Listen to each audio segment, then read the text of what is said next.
Alright, so I did it. Dee from Brooklyn talked me into it. I finally set up a saltwater tank. As cheap as I can possibly do it because I didn't want to spend any money on it. And in the meantime, I might have set some kind of record. So let's see. Check it out. We'll start with the setup. 20 gallon high, regular tank. Some crushed coral substrate, little sand mixed in. I used a box filter. A skimmer. I ended up buying a skimmer, so that cost me a little money. Dee gave me some, I guess you call it live rock or whatever for the bottom. Where I was able to save some money is I live on the water. It's salt water in the backyard, so I was able to use the salt water, fill the tank, and use that to get it going.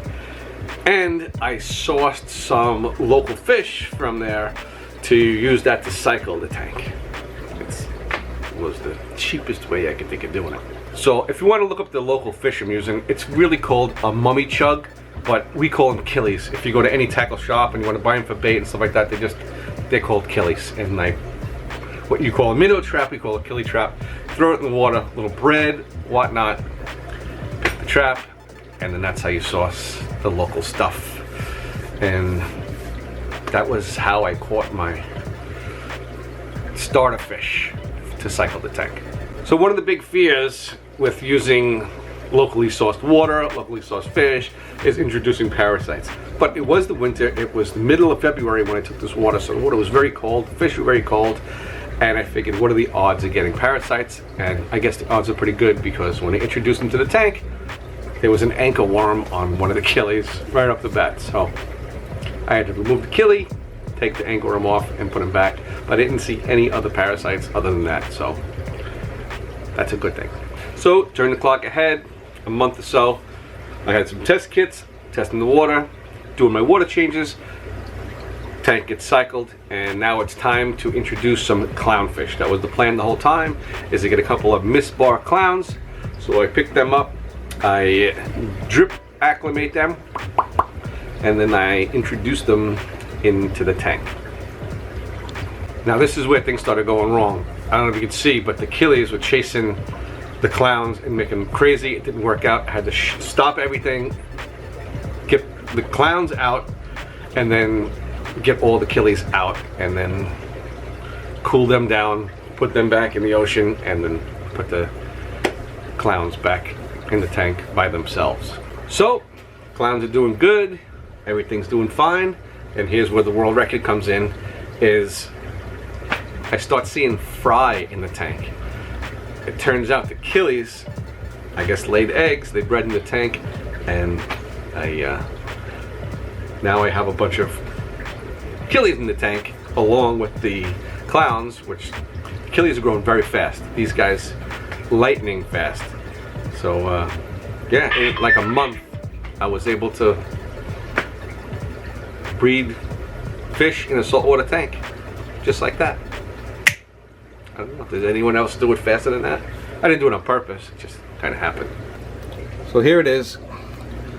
You can see all those killifish. This little guy here. There's a little clowny in the back. There's another one right there. I ended up losing one of the original clowns, the one that had like the teardrop shape on his back, and about 3 days later after that I picked up a new one. So I did have my setbacks, I'm not gonna lie, but these clowns are doing fine. They're in here with these wild killies, and I don't know, I guess these killies are gonna get real big real fast, so they're gonna have to take a hike soon. And oh, I did later on put a shrimp in there. There's two in here somewhere. Oh, there's the other one. See him? Right next to the bush. So I've been feeding these guys mysis shrimp and live baby brine shrimp, and I just started adding flakes. The killies love them. They're really good eaters.